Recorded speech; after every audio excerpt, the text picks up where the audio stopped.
बताइए, मारे गए लोग अपना तहरीर दिए, उनके तरफ से जो एफआईआर दर्ज हुआ, जो लोग मारने वाले हैं वो लोग भी दबाव बना करके प्रशासन पर, अब वही धारा पिटाने वाले लोगों के ऊपर भी दर्ज हुआ।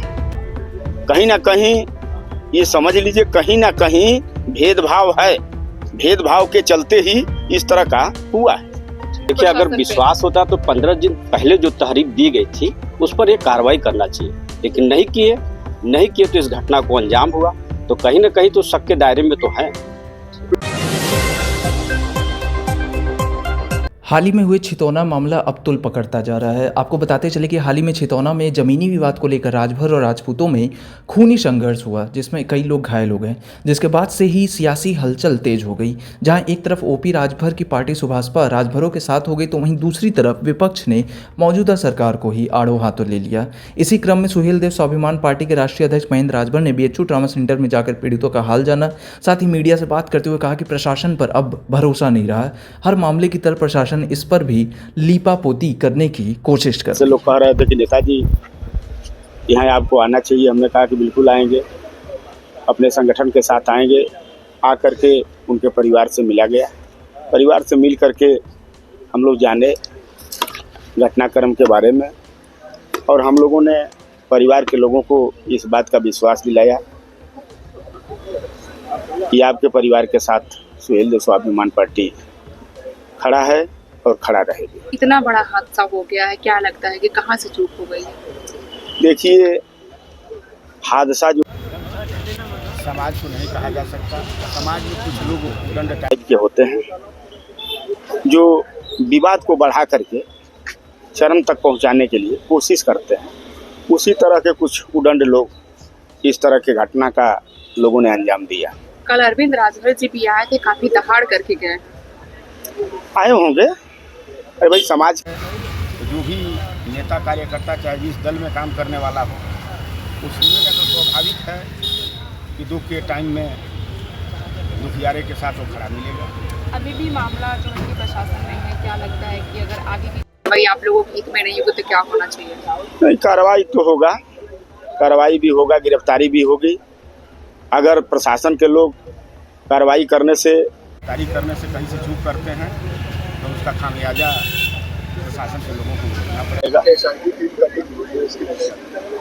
भाई, एसआईटी टीम जो गठित हुई है उसके लिए मैं धन्यवाद देता हूं, लेकिन एसआईटी टीम के लोगों से मैं कहना चाहूँगा कि ईमानदारी से जांच हो, ईमानदारी से जांच करके दुखिया मारे गए जो लोग हैं उनको न्याय मिले। हम लोग तो यही कहेंगे। अगर से आपकी ये मांगे पूरी नहीं होती तो इसके लिए आगे क्या निर्णय लेंगे?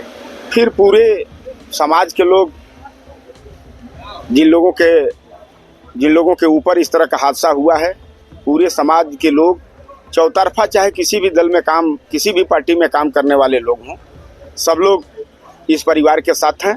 जो समाज के लोगों का फैसला निर्णय आएगा, हम लोग उस पर चल देंगे, पीछे नहीं हटेंगे। आपने बोला एसआईटी टीम को कहेंगे कि ईमानदारी से जांच, इसका मतलब प्रशासन पे विश्वास नहीं है क्या?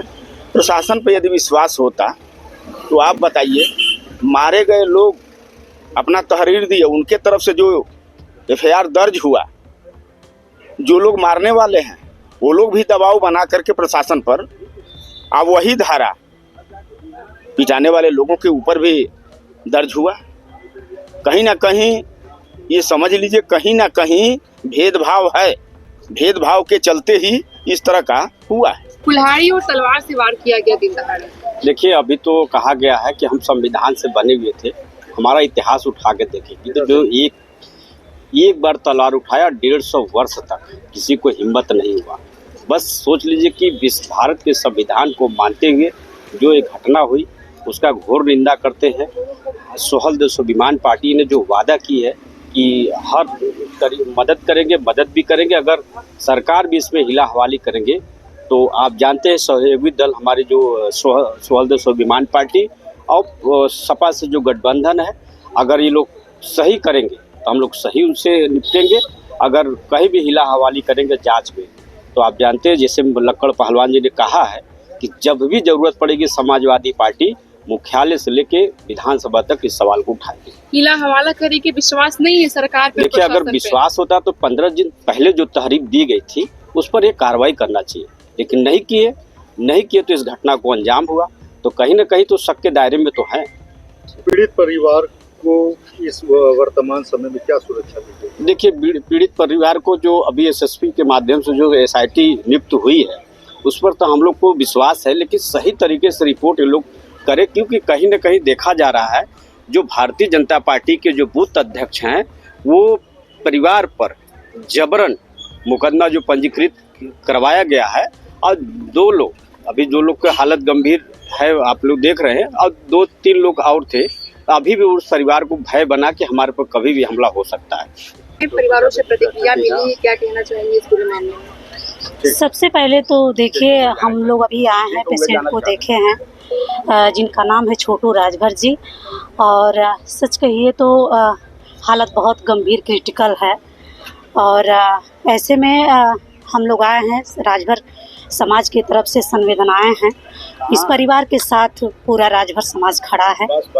और ऐसी घटना देश में आज़ादी के बाद ऐसी घटना होनी नहीं चाहिए, क्योंकि तलवार कुल्हाड़ी से इस तरह से किसी को काट देना, मार देना कहीं ना कहीं संविधान और कानून के खिलाफ है। हादसा होने से पहले ही कमिश्नर को ज्ञापन दिया गया था, लेकिन फिर भी कमिश्नर ने संज्ञान नहीं लिया। तो देखिए, सबसे पहले तो मैं आपको बता दूं कि 16 तारीख को जो घटना हुई थी जिसमें सरिये और लाठी से मार करके घर के परिजनों का जैसा बयान हमने सुना है वीडियो के माध्यम से, तो 16 तारीख को जो घटना हुई थी उस पर यदि अगर प्रशासन संज्ञान ले ली होती तो मुझे लगता है कि ऐसी घटना का पुनरावृत्ति ना हुआ होता चितौना में। तो मैं कहीं ना कहीं प्रशासन की लापरवाही और ढिलाई का कारण रहा, जिसकी वजह से इतनी बड़ी घटना को अंजाम दिया गया है। शहरी जन की आवाज नौका ही समाचार। ऐसे तमाम खबरों के लिए बने रहिए हमारे साथ।